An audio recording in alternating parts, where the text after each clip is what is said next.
I never thought I would be the kind of man who destroys his best friend to save himself. I always believed I was decent, honest, the type of person who does the right thing when it matters most. But when the moment came, when I had to choose between my future and his, I chose myself. And I have spent every day since then living with the consequences of that choice. My name is James Hartley, and this is the story of how I let my business partner take the fall for my mistake.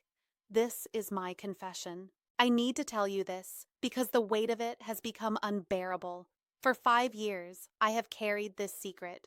For 5 years, I have watched the man who trusted me most suffer for something I did. And for 5 years, I have smiled at dinner parties, kissed my children goodnight, and pretended to be a man I never was. The guilt does not come in waves anymore. It is constant. It is the first thing I feel when I wake up, and the last thing I think about before I sleep. And now, finally, I am ready to tell the truth. Let me take you back to where it all began. Nathan Cole and I met in university. We were both studying business at the University of Manchester, two working-class kids with big dreams and empty pockets. We became friends almost immediately. Nathan was the kind of person everyone trusted. He had this warmth about him, this genuine interest in other people that made you feel like you were the most important person in the room. I was different. I was hungry, ambitious, always looking for the next opportunity, the next advantage. Nathan balanced me out. He kept me grounded when my ambition threatened to run away with me. After graduation, we went our separate ways for a few years. I worked at a large accounting firm in London. Nathan started a small financial consulting business in Birmingham. We stayed in touch, meeting for drinks whenever our schedules allowed, always talking about the future.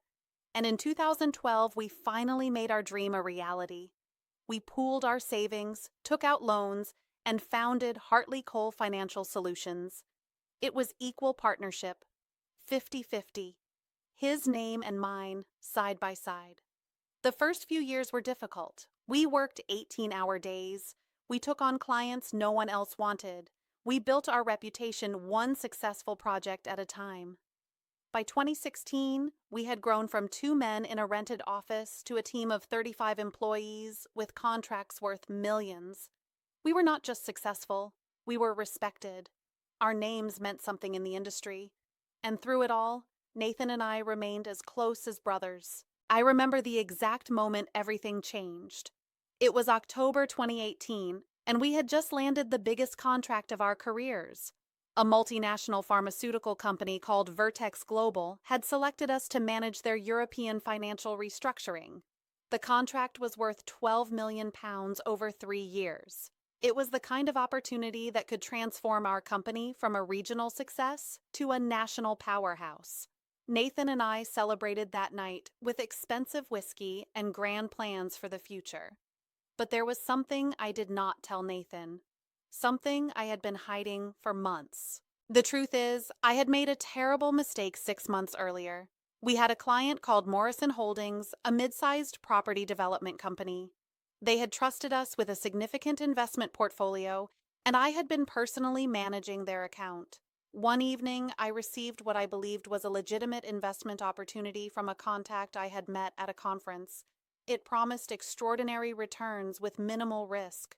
I was so convinced it was genuine that I transferred £300,000 of Morrison Holdings funds into the investment without proper due diligence, without Nathan's knowledge, without board approval.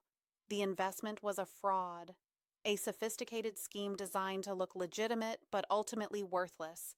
Within 2 months, the money was gone, completely unrecoverable. I had lost £300,000 of our client's money through my own negligence and arrogance. I panicked. I could not tell Nathan. I could not tell anyone. If the truth came out, our reputation would be destroyed. Morrison Holdings would sue us. Our other clients would flee. Everything we had built together would collapse. So I did something unforgivable. I began moving money between accounts to hide the loss. I created false documentation to make it appear the investment was still performing. I manipulated our internal records to cover my tracks. For 6 months, I maintained this elaborate deception, while we continued to grow, while we celebrated new contracts, while Nathan trusted me completely. And then Vertex Global happened. The due diligence process for the Vertex contract was extensive. Their auditors examined every aspect of our operations, including historical client accounts. I knew they would eventually discover the irregularities I had created. I knew my deception was about to unravel, and in that moment of desperation, I made the decision that would haunt me forever. I needed someone to blame, and Nathan was the perfect candidate. You have to understand, I did not plan this from the beginning. I did not set out to destroy my best friend. But when I looked at the evidence I had created, I realized something. The false documentation I had generated could easily be attributed to Nathan. We shared access to all accounts. We both had authority to approve transfers. And Nathan had been the one who originally brought Morrison Holdings to us as a client. His fingerprints were already on the account. I spent 3 sleepless nights convincing myself this was the right thing to do. I told myself Nathan would understand. I told myself he was stronger than me, more resilient. I told myself that one of us needed to survive to protect our employees, our families, our legacy. I told myself 1,000 lies to justify the one lie that mattered. When the Vertex auditors flagged the Morrison Holdings discrepancies, I was ready. I expressed shock and confusion. I pointed to documentation that suggested Nathan had handled the problematic transactions. I showed them communication trails I had carefully fabricated to implicate him.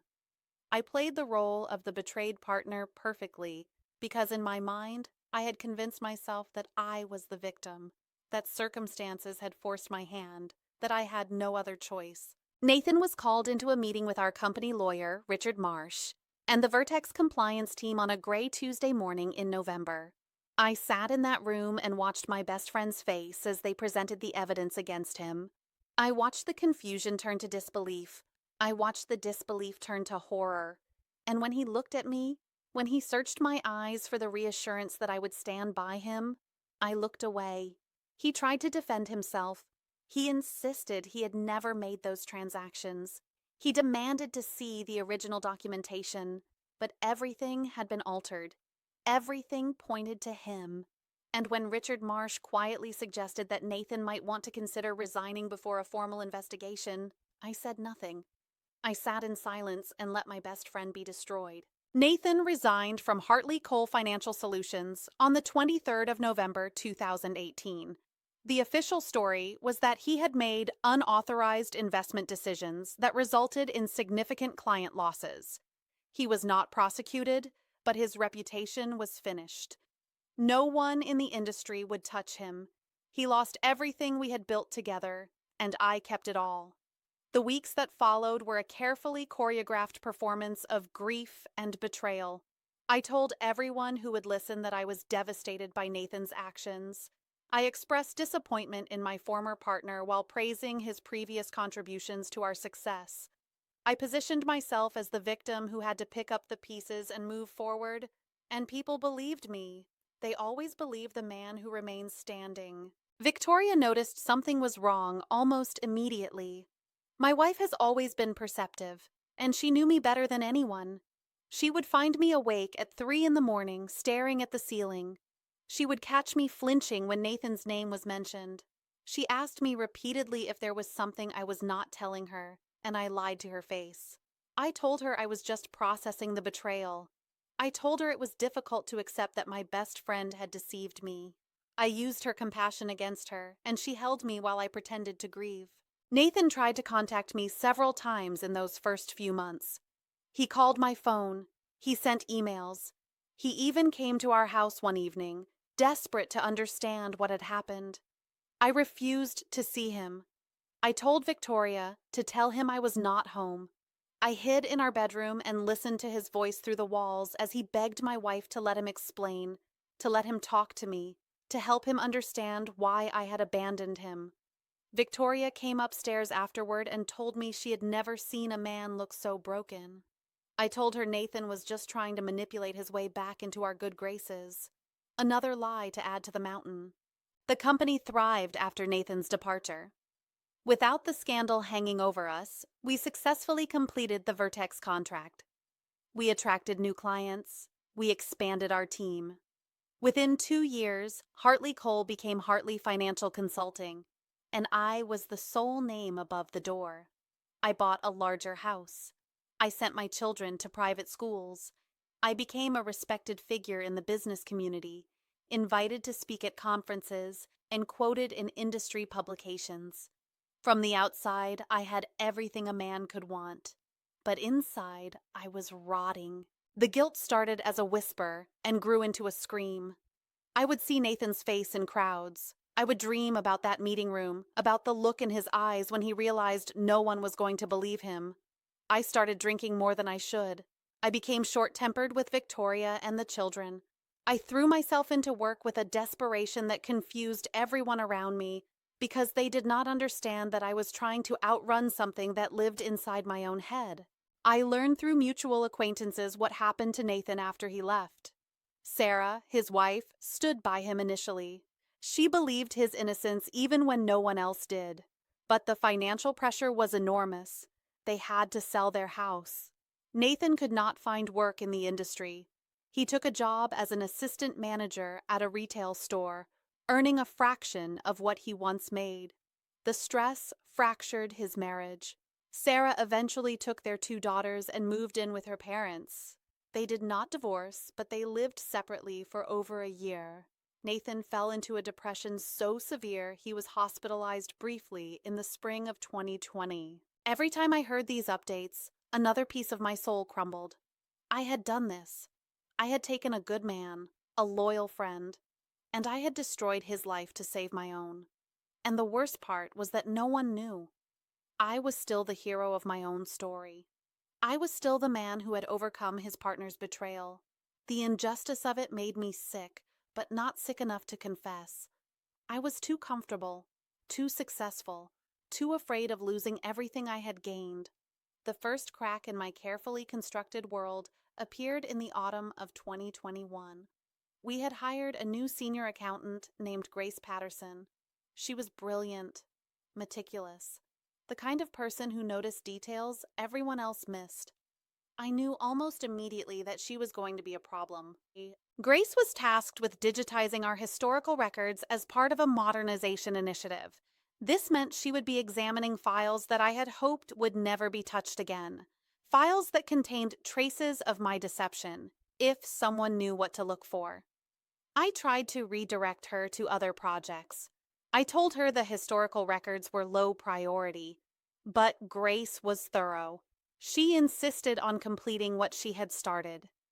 It took her 3 months to find the first inconsistency, a transfer authorization that bore Nathan's digital signature, but was created on a day our server logs showed he was on holiday in Spain. She brought it to me with a puzzled expression, asking if perhaps there had been a technical error. I told her to set it aside, that it was probably just a system glitch from the old software. She nodded and went back to work. But I saw the way she looked at me, the slight narrowing of her eyes, the pause before she accepted my explanation. Grace found more inconsistencies over the following weeks. Timestamps that did not align, document metadata that contradicted the official narrative, communication records that had been altered in ways that left subtle digital fingerprints. She never confronted me directly. She was too smart for that. Instead, she began building a file of her own, quietly, carefully. I only learned about this later, after everything had fallen apart. The second crack came from an unexpected source. Richard Marsh, our company lawyer who had been present at Nathan's resignation, requested a private meeting with me in early 2022. He was approaching retirement, and he said there was something weighing on his conscience. He told me he had always found Nathan's reactions strange. He said that in his 40 years of legal practice, guilty people did not react the way Nathan had reacted. They did not show genuine bewilderment. They did not beg for investigations they knew would expose them. Richard said he had replayed that meeting in his mind 1,000 times, and he was no longer certain we had identified the right person. I dismissed his concerns. I told him grief and stress could cloud anyone's judgment, even an experienced lawyer's. I reminded him that the evidence had been clear. I thanked him for his years of service and suggested he enjoy his retirement without burdening himself with old doubts. Richard left my office with an expression I did not recognize at the time. It was the expression of a man who had just confirmed his suspicions. What I did not know was that Richard and Grace had already connected. Richard had reached out to the new senior accountant after noticing her digging into historical files. They had met for coffee and shared their concerns, and together they had begun reconstructing the truth. The third crack was the most devastating because it came from Victoria. My wife had never stopped observing me, even when I thought I had successfully deceived her. She had noticed how I avoided any mention of Nathan. She had noticed how I reacted when his name appeared in conversation. She had noticed the way I checked my emails obsessively, the way I startled at unexpected phone calls, the way I carried myself like a man waiting for something terrible to happen. And one evening, after I had drunk too much wine and fallen asleep on the sofa, she went through my phone. She found the emails I had exchanged with a private investigator 2 years earlier. After Grace started digging into the records, I had hired someone to monitor her activities, to report on whether she was getting too close to the truth. Victoria read those emails and understood immediately what they meant. An innocent man does not hire someone to spy on his own employee. An innocent man does not fear investigation. Victoria did not confront me that night. Like Claire in so many of these stories, she chose patience over confrontation. She began her own quiet investigation, reaching out to Sarah Cole through a mutual friend, expressing sympathy for what had happened. Sarah was suspicious at first, but Victoria's genuine concern eventually broke through. They met for lunch, and Sarah shared everything Nathan had told her, about the evidence that made no sense, about the transactions he had never authorized, about his absolute conviction that someone had framed him. Victoria came home from that lunch and looked at me differently. I felt the change, but could not identify its source. She became distant, polite but cold. She stopped asking about my work. She stopped touching me when we passed in the hallway. I told myself she was going through something personal, perhaps stress from her job or concern about the children. I did not allow myself to consider the truth. The confrontation came on a Sunday evening in March 2022. Victoria had sent the children to her sister's house for the weekend, telling me they needed some time alone to reconnect. She cooked my favorite dinner. She poured my favorite wine. She sat across from me at our dining table with an expression of absolute calm that should have terrified me. After dinner, she placed 3 items on the table: a folder containing Grace's research into the inconsistencies, a letter from Richard Marsh outlining his professional concerns about the original investigation, and a printed email from the private investigator I had hired, confirming his surveillance of Grace Patterson. I stared at those documents and felt the entire structure of my life begin to collapse. Victoria spoke quietly. She told me she had spent the last month piecing together the truth. She told me she had met with Sarah Cole and heard Nathan's side of the story. She told me she had spoken with Grace and Richard, had examined the evidence they had gathered, had consulted with her own attorney about what it all meant. And then she asked me one simple question. Did you let Nathan take the blame for something you did? I could have lied. For a moment, I almost did. The words of denial were on my lips, the explanation for how everything had been misunderstood. But Victoria was looking at me with those eyes that had always seen through me, and I realized there was nothing left to hide behind. The truth was already out. The only thing remaining was my confession. Yes, I said. The word felt like a physical release, like exhaling after holding my breath for 4 years. Victoria nodded slowly. She did not cry. She did not shout. She simply sat there and processed the confirmation of what she already knew. Then she told me what was going to happen next. She had already consulted an attorney. She had already made copies of all the evidence. She had already reached out to Nathan and told him what she had discovered. She had done all of this without my knowledge because she wanted me to have no opportunity to cover my tracks, to manipulate the situation, to escape consequences the way I had escaped them for so long. She told me I had two choices. I could go to Nathan myself, confess everything, and work with him to make things right. Or she could release the evidence to the industry regulators, the financial media, and the authorities, ensuring that my downfall would be as public and humiliating as Nathan's had been. The choice was mine, but it was not really a choice at all. I spent that night alone in our guest room, staring at the ceiling and understanding for the first time the full magnitude of what I had done. Not just to Nathan, but to everyone around me, to Victoria, who had married a man who turned out to be a lie, to my children, who would grow up knowing their father was a fraud, to our employees, who had built their careers on a company founded on deception, to everyone who had ever trusted me, admired me, believed in me. The next morning, I drove to Nathan's flat. He was living alone in a small rental in South London. When he opened the door and saw me standing there, his face went through a sequence of emotions I will never forget: surprise, anger, confusion, and finally, a guarded wariness that told me he already knew why I had come. We sat in his cramped living room, and I told him everything. I told him about the Morrison Holdings mistake. I told him about the fraudulent investment and the panic that followed. I told him about the falsified documents, the planted evidence, the deliberate choice to let him take responsibility for my failures. I told him about the guilt that had consumed me, the sleepless nights, the drinking, the slow destruction of my own soul. I told him I was sorry, knowing that the word was completely inadequate. Nathan listened without interruption. When I finished, he sat in silence for what felt like hours. Then he asked me a question that I still think about every day. Did you ever think about what would happen to my daughters? I had not. In all my calculations, in all my justifications, I had never truly considered the ripple effects of my deception. Nathan's daughters, Emily and Sophie, had watched their father lose his career, his reputation, his home. They had lived through their parents' separation. They had grown up knowing their father as the man who had betrayed his partner's trust. They were collateral damage in my desperation to protect myself. I had no answer for Nathan. I simply shook my head and felt tears streaming down my face for the first time in years. Nathan told me what he wanted. He wanted a full public confession. He wanted his name cleared in the industry.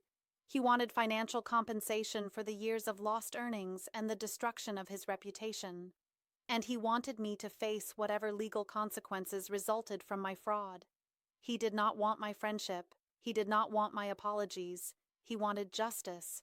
I agreed to everything. The weeks that followed were a carefully managed demolition of everything I had built.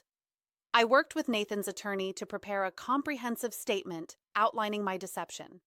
I met with the industry regulators and confessed to the falsification of documents and the misappropriation of client funds. I contacted the Morrison Holdings representatives and took full responsibility for the investment loss, offering personal restitution from my savings. The story broke in the financial press in late April 2022. The headlines were brutal. Respected executive confesses to fraud and framing of innocent partner. Industry leader exposed after 4 years of deception. The man who destroyed his best friend to save himself. My name became synonymous with betrayal. Everything I had built over 15 years was dismantled in a matter of days. I lost the company. The board, which I had personally assembled, voted to remove me immediately and restructure under new leadership.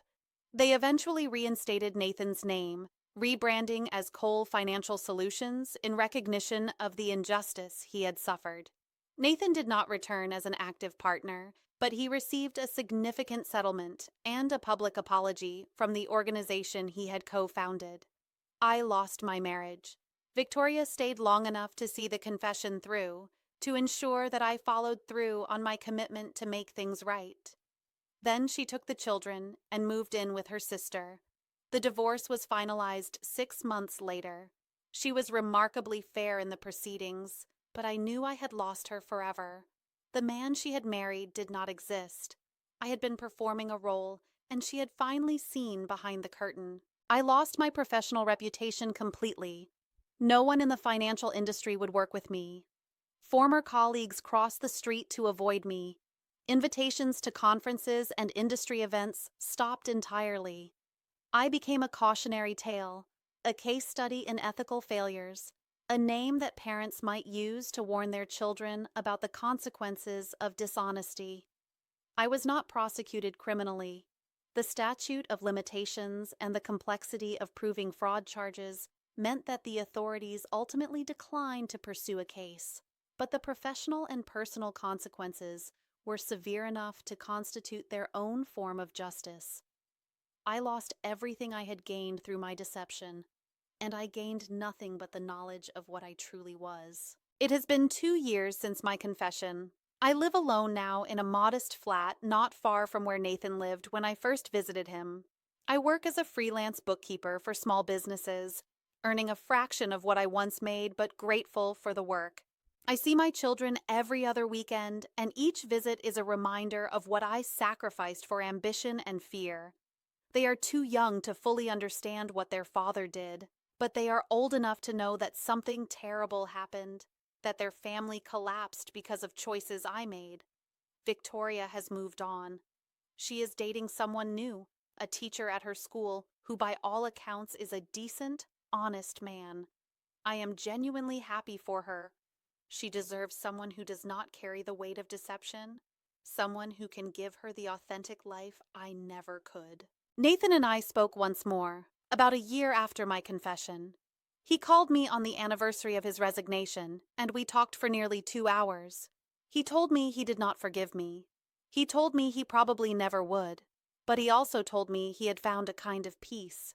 His marriage had survived. Sarah had stood by him through the vindication and the aftermath. His daughters knew the truth about their father now, and they were proud of him for never giving up on his own innocence. He had started a small consulting practice of his own, working with clients who specifically sought him out because of his story of wrongful accusation and eventual justice.